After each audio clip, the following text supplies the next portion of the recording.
병이나 혹은 뭐 종이 이런 데다가 좀 넣었으면 좋겠다. 이와 관련한 비타샵 그린 스무디 대표의 답변입니다. 그린 스무디를 알루미늄 팩에 날포로 담는 이유는 통에 담을 경우 개봉과 동시에 산패가, 부패할 때 그 패자겠죠. 산패가 빠르게 진행되기 때문에 적어도 15일은 꾸준히 드실 어떤 제품의 선도가 떨어지고 영양이 손실되기 때문에 그럴 수가 없었다. 그래서 한 포를 담아서 출시하는 것을 권하니 고객들께서 우려하시는 플라스틱 남용에 대한 부분은 현재로서는 재활용을 잘해 주실 것을 믿을 수밖에 없는 현실입니다. 이 점. 야, 대표님께서도 직접 이런 걸 그렇습니다. 달아주시죠. 왜냐면 할 일이 없기 때문에. 농담입니다. 예. 자, 다이어트를. 농담입니다, 뭐야. 야, 농담이라고 해줘야 돼. 아니, 내가 김용민을 존경하는 사람들이 너무 많아가지고. 형님. 내가 그냥 한마디 했는데도 그걸 그대로 믿더라고. 그게 아니라 개그맨들의 불문율이 있어요.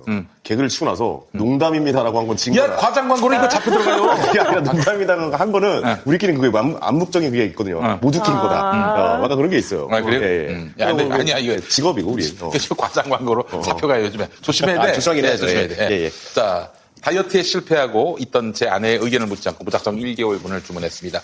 2, 3일만 섭취해 볼 것을 권유했는데, 이제는 본인이 더 챙겨 먹으면서 직장 동료에게도 권유해서 그분 자녀가 구입해서 복용하고 있다고 합니다. 포만감과 더불어 속도 피만하다고 해서 오늘 추가 주문했습니다. 참고로 제 아내는 58입니다. 스무디 드시는 모든 분들 다이어트 성공하세요. 라고 하셨습니다. 자, 이 그린 스무디는 김용민닷컴 최고 히트 상품 중에 하나입니다. 그렇습니다. 다이어트는 맛있어야 한다. 이런 그 역발상으로 대박을 쳤습니다. 와. 다이어트는 운동도 중요하지만 식단이 정말 중요합니다. 식당이 거의 70이에요. 그렇습니다. 네. 아무리 운동을 많이 해도 식사량 조절에 실패하면 다이어트 성공은 어렵습니다. 하지만 그린 스무디는 따로 운동할 시간이 없는 분들도 하루 한두 끼 그린 스무디로 식사를 대신하면 확실한 효과를 볼 수 있습니다. 그린 스무디 한 포면 포만감이 생겨서 배고픔의 고통에서 벗어날 수가 있습니다. 다이어트는 오래 해야 성공 가능합니다. 그리고 간단해야 오래 할 수 있습니다. 그렇죠. 네, 하루 한두 끼만 그린 스무디로 바꾸면 끝. 네, 이 조현호 씨가 또 소환됩니다. 네. 미디어 오늘 전 기자. 이 형님은 이 사람은 죽을 때까지 아마 이 소환이 될 것 같아요. 예. 이분 이 정도면 뭐 광고 모델 한번 써줘야 되는 거 아닙니까? 근데 또 그러기에는. 그러긴 맞나요? 네, 그러기에는 추가로 돈이 들어가긴 들어가고. 그래서 그렇군요. 그냥 이름만 빌리는 거예요. 돈 주긴 좀 그렇고. 예. 우리 조윤호 씨가 2달 동안 15kg 뺐다는 그분입니다. 지금 얼마 전에 봤는데, 그 전에는 키가 좀 작다고 생각을 했는데, 와, 살을 빼니까, 그런 효과도 있어요. 키가 좀 확 커진 것 같더라고. 훔칠해 보이는 느낌 있죠. 그렇습니다. 자, 이제 이게 몸에 살만 빠지는 게 아니라 키도 커 보이는 효과를 여러분들께 선물로 드립니다. 과장광고 쫓아내는 아니, 커 보이는 효과라고 했어. 커 보이는. 다이어트. 이게 보이네요. 다이어트 스무디가. 커진다는 게 아니라 커 보인다는 얘기예요. 예. 깔창을 그가 써야죠. 구속됩니다. 네. 그래. 그러니까 조심해야 돼. 자, 여러분 맛있는 다이어트 비타샵 그린 스무디 김용민닷컴에서 압도적 최저가에 만나보시기 바라겠습니다. 그렇습니다. 네. 오늘 다이어트 특집이네요. 그러네. 아침에 이거 하나 드시고. 그러니까 이제 이렇게 하시면 좋겠어. 네. 아침 저녁으로 요거 드시고 낮에 닭가슴살 스테이크. 좋네요. 이렇게 먹으면은 최고죠. 난 15kg 그 이상도 뺀다고 봅니다. 2달 동안에. 그렇습니다. 예. 저도 한번 도전해보고 싶어요. 도전해보시죠. 예. 좋습니다. 자, 비타샵 그린 스무디였습니다. 그 다이어트 맛있다. 음료에 좀 약간 약점이 뭐냐면 물만 마시다 보면 좀 되게 허전하거든요. 근데 맞아요. 이거는 씹히는 게 있으니까 그게 되게 좋은 점인 것 그렇습니다. 여기 같아요. 보시면 과일이랑 견과류랑 이런 게 계속 씹힙니다. 진짜 그래요. 고소해요. 그러니까 이게 군것질을 할 가능성이 있잖아요. 군것질을. 군것질을 할 수가 없습니다. 왜냐? 포만감이 들기 때문에. 근데 질문 있어요. 이거 너무 많이 써가지고 한 포 먹는 게 아니라 2포, 3포 먹으면 어떡해요? 그럼 안 돼요. 그럴 것 같지? 네. 배가 금방 맞아요. 불러져가지고. 포만감이 그래서 있어서. 김용민이도 이 워낙 위가 너무 많이 들어가가지고 위가 늘어졌는데도 불구하고 한 포만 먹습니다. 네. 다이어트에 정말 많이 도움이 될 것 같습니다. 김남국 변호사 실제 드시고 계시잖아요, 집에서. 아니, 보관하고 있다니까, 저는. 모셔두고 있습니다. 아까워서. 왜냐하면은 우리 소재인 변호사님이 선물했기 때문에 그러니까요. 어떻게 이걸 건드렸어? 그럼요. 감히 먹을 수가 없죠. 그런 이거 먹고 싶은 건 따로 주문해가지고 먹겠습니다. 그래요. 소재 변호사님은 이어폰 버렸다는 얘기가 있던데. 누가 쓰려고 한 거야? 네, 뭐야, 이거 하면서. 아니 그냥 포장은 아직 안 뜯었는데요. 저도 잘 그래요? 모셔놓고 있습니다. 네. 네. 다음 주제로 한번 넘어가고. 지난주에도 못한 주제 그 있죠? 권성동 의원에 대한 주제가 있고 패스트트랙 주제를 또 준비를 아, 했는데요. 좋습니다. 그래서 뭐랄까요? 예. 패스트트랙이 좋을 것 같아요. 패스트트랙 할까요? 예. 패스트트랙 제가 이제 좀 검토를 해봤던 거는 일단 그때 국회에서 패스트트랙을 저지하기 위해서 네. 최이배 의원실에서 최이배 의원을 공동으로 감금을 하고 그다음에 뭐 이은재 의원이 팩스 온 걸 막 그때 찍고 뭐 이런 못 것들이 나가겠죠. 있었죠. 예, 예. 근데 거기에 대해서 이제 저항권을 주장을 하고 있어요. 저항권. 저항권. 근데 저항권이란 거는 이제 헌법재판소가 뭐라고 판단을 하고 있냐면, 네. 제가 1회 때 다룬 주제였어요, 이게. 근데 그때 제가 그랬던 것 같아요. 이거, 자유한국당 의원들 입장에서는 저항권 주장을 할 수 있다. 그렇게 해서 죄를 좀 감해달라고 호소해볼 수는 있다. 그렇게 말씀을 드렸었는데, 네. 이거는 저항권 자체는 성립을 안 할 것 같아요. 왜냐면, 저항권의 개념이 뭐냐면 국가 권력에 의해서 헌법의 기본 원리에 대한 중대한 침해가 행하여지고 그 침해가 헌법의 존재 자체를 부인하는 것으로서 다른 합법적인 구제 수단으로는 목적을 달성할 수 없을 때 국민이 자기의 권리 자유를 지키기 위하여 실력으로 저항하는 권리이다. 인데 지금 말하자면 홍콩에서 네. 그 공안이 그렇죠. 예. 또 군인이 막 때리면 그 군에 대해서 네. 막 그냥 같이 돌 던지고 저항하는 거. 그게 저항권 아닙니까? 맞아요. 예. 그래서 지금 요건이 3가지를 지금 판시를 하고 있는 거예요. 근데 지금 다 안 돼요. 이게 패스트 트랙을 시행을 하는 것이, 그러니까 그거를 진행을 시키는 게 헌법의 기본 원리에 대한 중대한 침해라고 볼 수 없고요. 제가 이따 말씀드리겠지만, 그 다음에 그 침해가 헌법의 존재 자체를 부인하는 것이라고 볼 수 없고, 네. 가장 중요한 거는 다른 합법적인 구제 수단으로 목적을 달성할 수 없는 경우가 아니에요. 이 경우에는 권한쟁의 심판도 청구를 했고, 뭐 나중에 뭐 위헌법률 심판이라던가 이런 법적인 구제 수단을 충분히 강구할 수 있는 사건이기 때문에, 뭐 다수인이 이렇게 공동해서 최이배 의원을 감금할 그런 사건은 그렇게 실력 행사를 할 수는 없는 사건인 거예요. 저항권 주장할 수 아니, 없어요. 예전, 한 달 전인가, 3주 전인가 그 아침 토론에서 전희경 대변인이 출연을 해가지고 KBS 토론에서 저항권 이야기를 하더라고요. 저항권 정당방위. 그래가지고 이거는 토론할 필요도 없고 국민학생들, 아니 중학생들 법과사에만 배우면 말이 안 된다는 걸 안다. 그래서 백과사전 좀 찾아봐라. 사고행위가 뭔지. 정당방위가 뭔지 요거 찾아보라 그러니까 이거는 뭐 설명할 필요가 없어요. 이거는 말도 안 되는 이야기고요. 저항권은 말도 안 된다. 아니, 말도 안 되는 이야기죠. 저는 그게 너무나 분노하고 화나는 게 자유한국당, 새누리당 시절 계속해서 이야기했던 거 뭐예요. 정말 노동자들이 정리해고 당할 위험에 있어가지고 M&A나 이런 것들 주주총회 맡겠다라고 해가지고 회의장이나 이런 것들 저항하고 정리해고 될까봐 막 집회하고 이러가지고 점거하면 네. 그거 다 불법이라고 하면서 막 뭐라고 했던 그런 사람들이 이게 지금 여기에 대해서 저항권이나 정당방위 이런 거 이야기한다는 게 말이 돼요? 근데 정말 말도 안 된다는 생각이 들고요. 그 다음에 두 번째, 지난번에 또 보니까 이준석 최고가 하는 말이 제일 그 이야기를 제일 많이 하더라고요. 최이배 의원 감금과 관련되어서. 박시영 대표님하고 지난주 금요일 날 그 사사건거에 나와서 또 그 얘기 하더라고요. 그 안에서 되게 화기애애한 분위기였다. 마술하고. 야, 임마, 니 놈들 감금한 놈들이나 그랬지만. 그때 창문 열고 막 그러니까요. 구해달라고 막 이제 아니, 꺼내달라고. 감금한 사람들이, 최이배 의원이 그러잖아요. 감금한 사람들이 지루해가지고 자기네들끼리 그런 거지. 그러면 감금해놓고 미치겠다. 거기서 마술해주고 뭐 이러면은 괜찮아? 그 말이 맞으려면은 최이배 의원도 같이 나와서 마술쇼를 즐겨야 돼요. 그렇지 않습니까? 저는 아직도 너무 생생해요. 최이배 의원이 그 창문 열고선 꺼내달라고 경찰 부르고 그런데 그게 어떻게 같이 그러니까요. 있는 거라고 할 수가 있겠어요. 감금이죠. 그래가지고 또 나경원 의원이 그 의견서에다가 최이배 의원이 그렇게 나약한 의원입니까? 그런 나약한 의원이 아닙니다라고 해가지고 또 최이배 의원이 화냈잖아요. 야, 진짜 아니 그 사람 진짜 판사 된 거 맞아요? 막 나가려고 하니까 맞고 못 나가게 하고 이런 거 장면도 다 찍힌 것 글쎄 같던데요. 말이에요. 그러니까요. 그 결국에는 그거를 이렇게 점거를 푼 이유가 최이배 의원이 창문이라도 이렇게 풀어가지고 뛰어내린다겠다라고 하니까 그 다칠까봐 해가지고 결국 풀어놓고. 진짜 너무하네요. 그리고 제가 그 헌법의 기본 원리에 대한 중대한 침해나 헌법의 존재 자체를 부인하는 것이라고 볼 수 없다.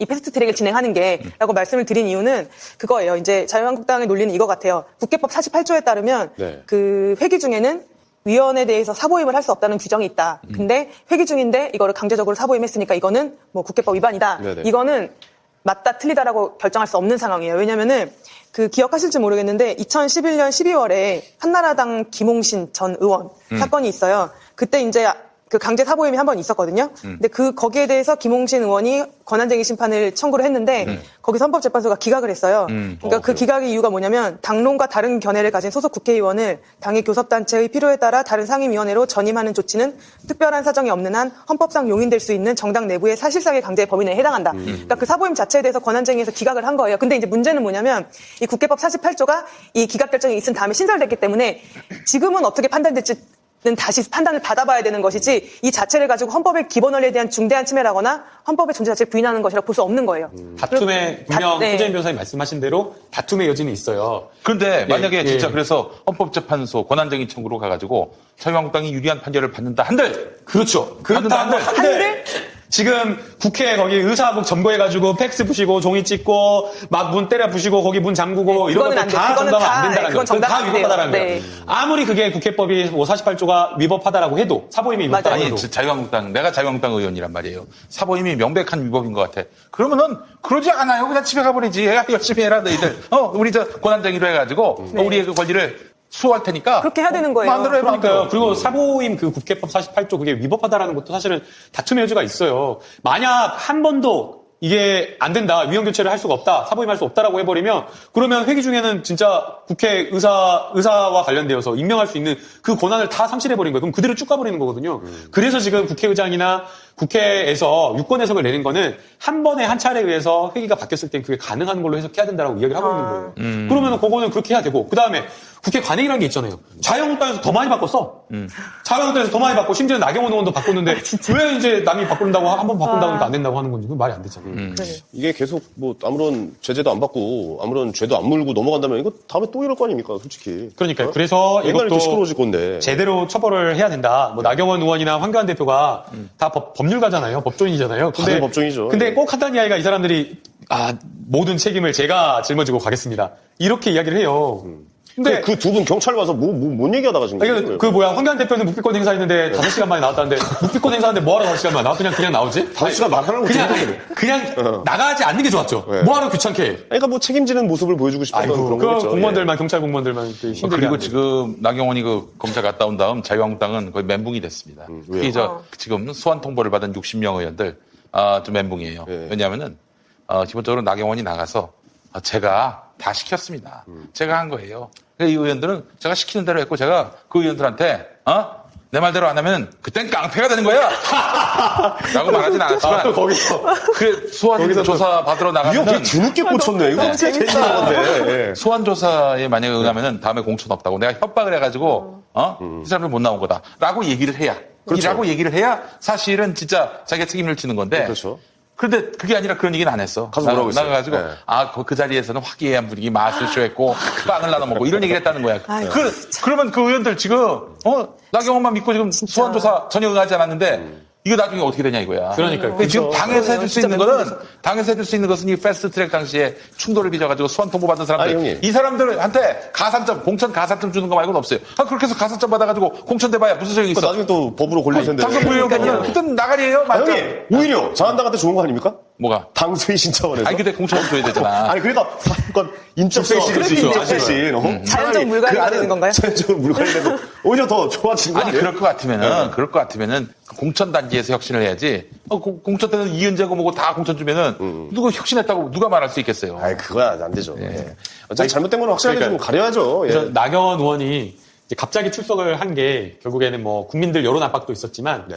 자유한국당 내부에서의 지금 막 비난이 난리가 있고 났어요. 난리가 났어. 아 그런 것도 남죠 당연히. 그래서 예. 내가 모든 책임을 지고 남들 다른 의원님들 보좌관들 책임 없다라고 이야기한 것도 사실 법률적으로 그렇게 책임져줄 수가 없거든요. 근데 그것도 달래려고 한 발언이다라는 그런 생각이 들어요. 아니 근데 어차피 법으로는 그렇게 한 사람이 다 처벌 받을 수 없으면 없죠. 아니, 말이라도 가서 내가 다 책임질 테니까 내가 시킨 겁니다. 나를 벌하시고 나를 밟고 가세요.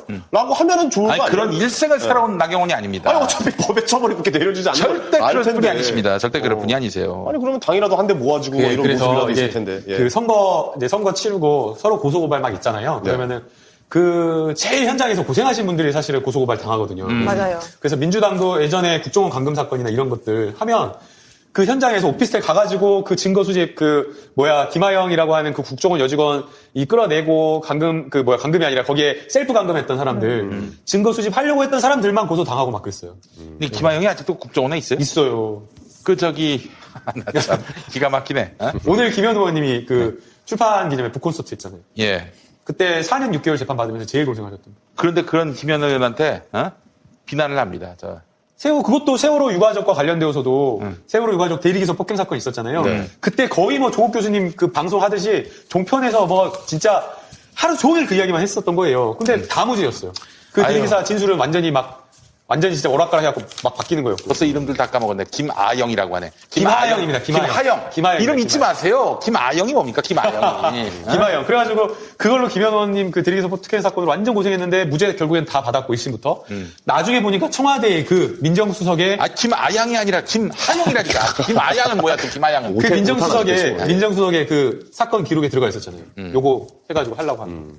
그래 알겠습니다. 앞으로 좀 그러면 패스트트랙 어떻게 진행이 될지 좀 마지막으로 좀 짚어 짚어주세요, 김남국 변호사님. 이제 그 검찰이 네. 나경원 의원 수사를 했는데 나경원 의원 수사로 끝나는 건 아니에요. 그러니까 그렇죠, 예. 지금 저희 민주당 수사를 할 때도 핵심이 뭐였냐면 개별적인 어떤 그 폭행 장면에 대해서 묻기도 했지만 그것보다 더 중요하게 계속 집요하게 물었던 것은 원내대표라든가 아니면 당 대표라든가 당 차원에서 조직적으로 지시나 이런 것들이 있었느냐, 대응이 있었느냐를 그걸 계속 확인을 했거든요. 근데 이제 민주당은 그게 없었거든요. 그냥 그야말로 그 뭐 3, 4, 5 그냥 밥 먹다가 가고 이렇게 그렇게 갔어요. 그래서 그게 분명 아니라고 그랬는데 거꾸로 역시 마찬가지로 자유한국당에도 그걸 물었던 것 같아요. 나경원 의원 지시에 의해서 최이배 의원 거기 감금했느냐? 네. 나경원 의원 지시에 의해서 의사국을 점거하고 폭력 소요 사태를 저질렀느냐? 나경원 지시에 의해서 다른 의원들과 공동으로 그다음에 보좌관들에게 지시해가지고 그 의사국 앞에 막 바리케이트 치고 막 소요 사태를 일으켰냐? 회의를 못 들어가게 방해했느냐? 요걸 물어볼 것 같아요. 그게 요점이군요. 그게 핵심일 것 같아요. 알겠습니다. 그 자유한국당 의원님들도 지금 마음이 진짜 초조하실 것 같다는 생각이 그래요? 들어요. 그리고 이제 정경심 교수가 소환조사 없이 기소당하는 것들을 모두가 다 지켜봤기 때문에 이거를 그렇죠. 내가 나가서 진술을 해야 되느냐 말아야 되느냐 이런 고민들이 정말 많으실 것 같아요. 네네. 잘 하지만 판단하셨으면 좋겠어요. 패스트트랙은 사실 뭐 잘못한 거 있으면 확실하게 그러니까요. 해야죠. 이거 이렇게 하면 동물국회 계속됩니다. 네. 사실 그런 모습 국민들 누가 보고 싶어 하겠습니까? 네. 잘못된 건 잘못됐다고 정확하게 일러주고 예. 법적인 처벌을 달게 받았으면 좋겠습니다. 검찰이 만약에 그것도 기소를 안 하거나 그러진 않겠죠. 아, 그거는 절대 그럴 수 없다고 생각이 드는 게 윤석열 총장이 국회에 나와서 이야기를 했잖아요. 법과 원칙에 따라서 그대로 한다. 수사 제대로 하겠다라고 이야기를 했고 그다음에 국회에서 국감장에서 그렇게 이야기한 다음에 의원들에 대해서 자유한국당 의원들에게 소환 통보를 한 것이기 때문에 그거는 저는 못할 거라고 보고요. 근데 검찰과 자한당에 뭔가 커넥션이 또 있을 수 근데 있잖아요. 예. CCTV 영상이 막 진짜 매트릭스처럼 막 365도로 막 다 있어요. 증거가 확실하네. 너무 많아요. 증거가 너무 확실하고 이 증거에 대한 판단, 폭력이냐 아니냐 이거는 법률 판단이 필요가 없어. 그러니까요. 법률가가 할 필요가 없어요. 그냥 누구라도 할 수 있어요. 바로 기소할 수 있는 사안이에요, 네. 지금도. 다만 이제 아마 이런 문제는 있을 거예요. 그 보좌관이나 그냥 일반 직원들 막 적극적으로 가담하지 않고 지시에 의해서 한 사람들은 사실은 아예 이거는 대사본 보장은 필요 없어. 그러니까. 네, 네, 자, 그건 그래서 이제 이런 것들에 대한 경중은 좀 볼 거라고 네. 봐요. 네. 알겠습니다. 네. 알겠습니다. 자, 여러분, 비타샵 그린 스무디 많이 사랑해 주시고, 아까 뭐였지? 아까 닭가슴살. 닭가슴살. 근데 이거 먹고 아까 닭가슴살이지.